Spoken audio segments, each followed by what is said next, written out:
Now, if you guys haven't even freaking noticed, we just hit literally 300 subscribers, bro. And what can I say? We did that. I want to appreciate everyone in the freaking server that made this possible. So you gotta clap it up for them, bro. Clap it up, bro. This is a huge moment for the channel because we have been off and off with the scheduling and all that extra stuff and the uploads. But, bruh, gotta put God first in this because, man, this would have never happened if it wasn't for him. And then secondly, I do want to give all my little shout outs to my Discord server and all the members and everyone, even the new members that just came in. What's up, y'all? And not even just that, but if you guys didn't know, I was doing a giveaway. Your boy Oscar or Alonzo won the freaking giveaway, so congratulations to him as well. So I'm gonna give him his giveaway rewards afterwards. But not even just that, because a lot of things has been happening for this Discord server, bro. Introducing merch, bro. Y'all have no idea how long we've been waiting for this merch. Like I already told you a while ago, we're going to get merch. We're going to get merch. It finally came out. Look, we're rocking the merch. If you guys want to start rocking with the new merch, link in the description to the group. And I mean, everything's freaking cheap. Why not? But it's not even just that. We are about to be having Halloween merch. Here's one of the leaks that y'all are going to be able to buy if you guys want or anything like that. It is going to be part of the Halloween event as well. So if you guys haven't, join the Discord server. It's literally free, bro. But other than that, y'all appreciate everything that y'all have done. 300 subs, freaking crazy. Let's get to 400. That's crazy. But for today's video, as y'all already seen the title, we are going to be reacting. Do I even pronounce the first name? We're going to be watching the deadly whistler of the South American grasslands. Now, this was from Jobo. I hope that I said that right. So Jobo, appreciate it. Have your snacks ready, have your drinks ready, and most importantly, go get yourself some McDonald's. Now I'm playing. Don't do that. Now for real though, we go mix it with some water. Get you some Takis. Okay, scratch that. Scratch the Takis, bro. Scratch. Get yourself a bowl of ramen noodles. You can't go wrong with that. So no further ado, let's get straight into the video, bro. A towering thin creature stalks the countryside of the Llanos region in South America, carrying the bones of his victims in a sack, whistling all the way. Vengeful and full of murderous intent, if you hear his whistle, it's probably already too late.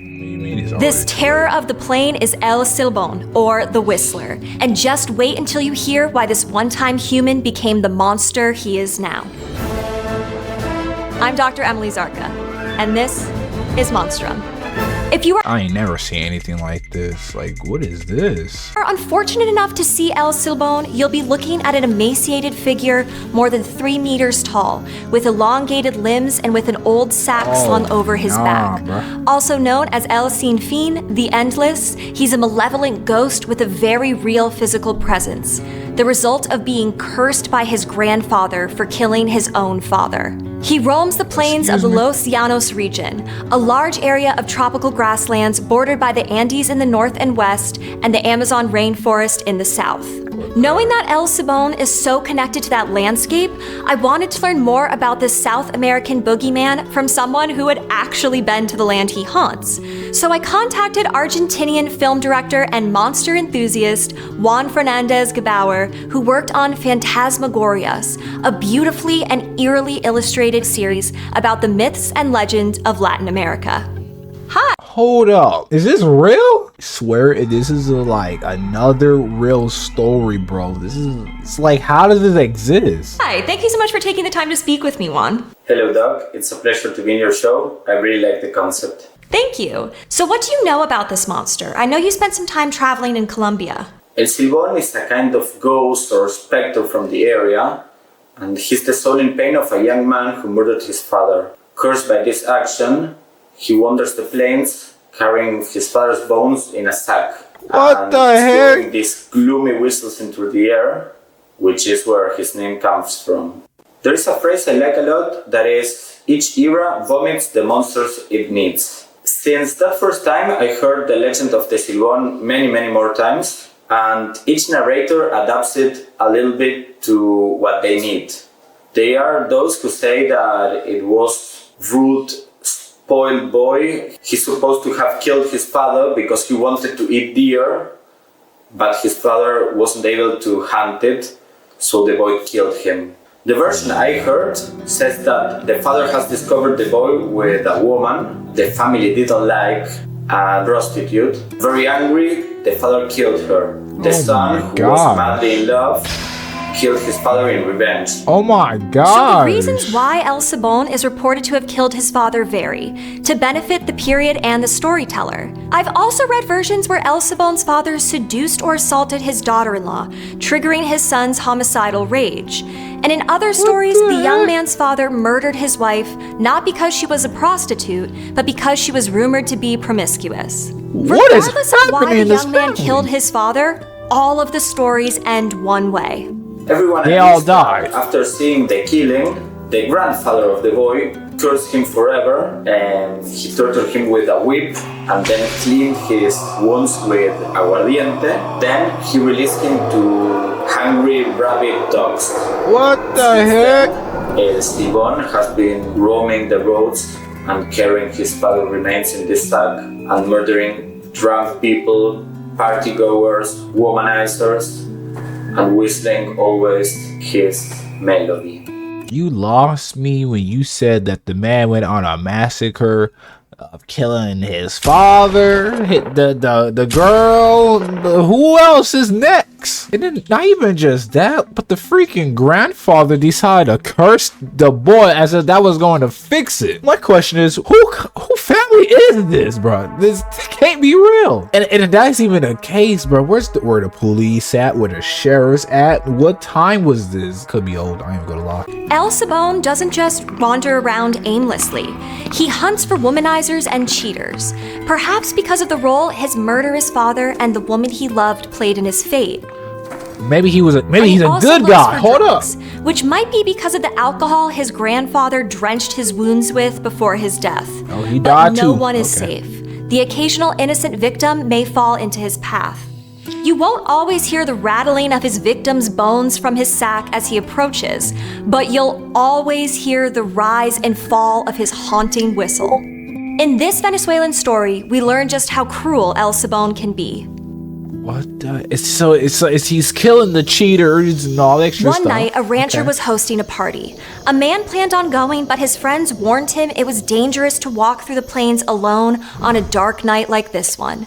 But the man insisted he could protect himself and set off for the celebration on his horse. Hold up. Let me fix that real quick. Why do you live in the middle of nowhere? Night like this one. But the man insisted he could protect himself and set off for the celebration on his horse. On the horse. The horse ran fast, but upon crossing the stream, it stopped abruptly. The man heard a whistled scale in the distance as he tried to calm his horse. The whistling was getting closer. The horse spooked and threw the man off. Suddenly, the whistling faded as if the whistler were going away.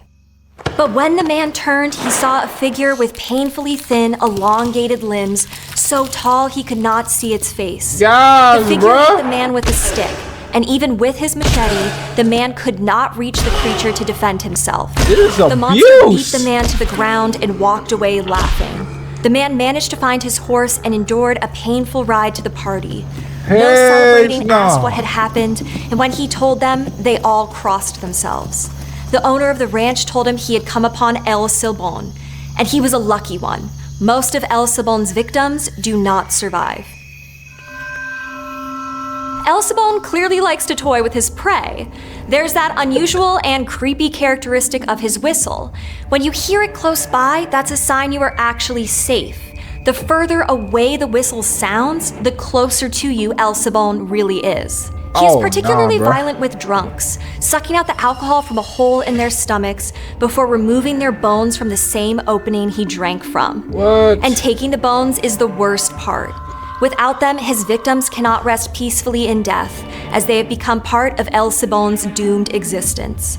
If you hear El Silbon outside your door at night and fail to do anything to drive him away, or if you don't stop to listen to his whistling, a member of your household will die. A surefire way to drive away his lost soul is with a dog, since he hates the animals that tore him apart. This is such a unique and interesting monster. Heck nah, bruh. Heck nah, bro. So he killing my own family. Oh, bro, how we shall just make a list. But I'm probably ain't even gonna do that. Somebody tell me in the comments if this is real or not, cause what the heck is this?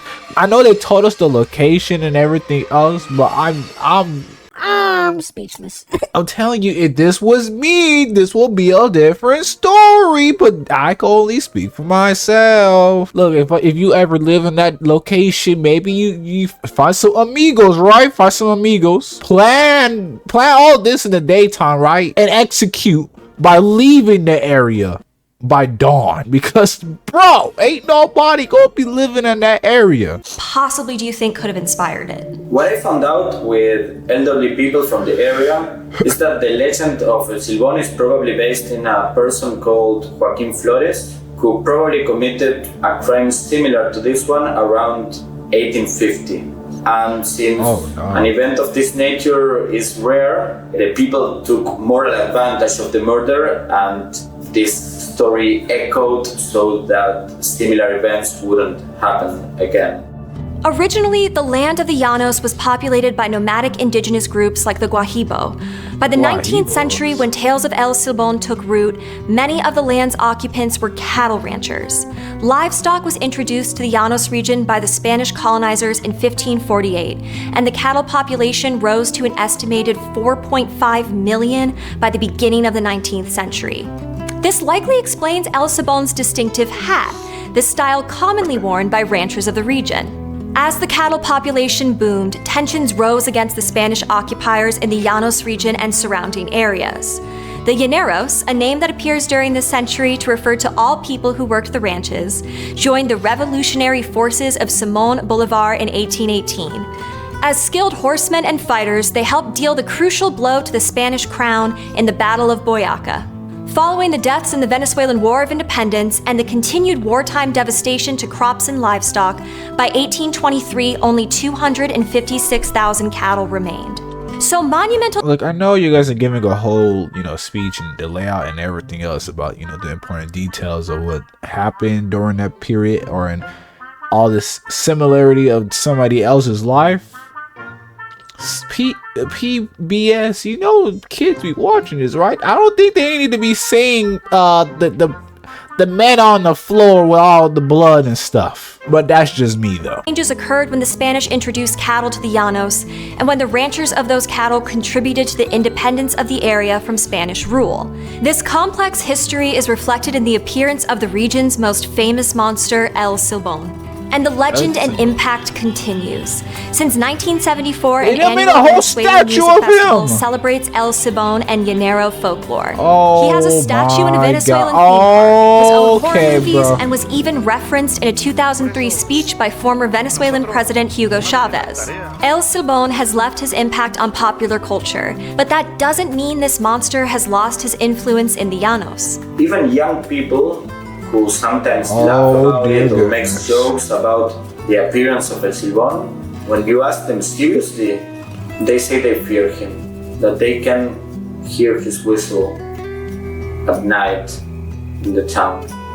I believe that telling the legends and the tradition of a culture is a way to preserve an identity.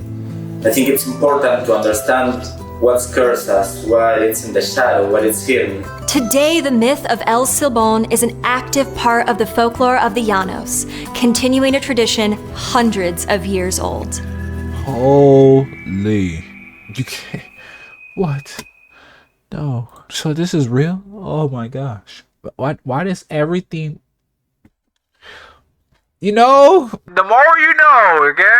Hey, PBS, though, why is this popping up with the KKK? What is that supposed to mean? And just like that, we are in the end of the video. So, if you guys are still here, Congratulations, bro. If you are new, come join the Discord server. It's literally free. Link in the description. And again, if you do guys want to get your own merch, bro, here's one of the looks for one of my avatars that I'm currently using. And you guys obviously see the CTL, which stands for Chris the Legend. Then you got legends in the back. You can't tell me this is tight. And the person who did make the merch, shout out to DXR for doing that, bro. Again, thank you guys for 300 subscribers. So we're gonna try to strive on to get to 400, and I'll see y'all in the next video.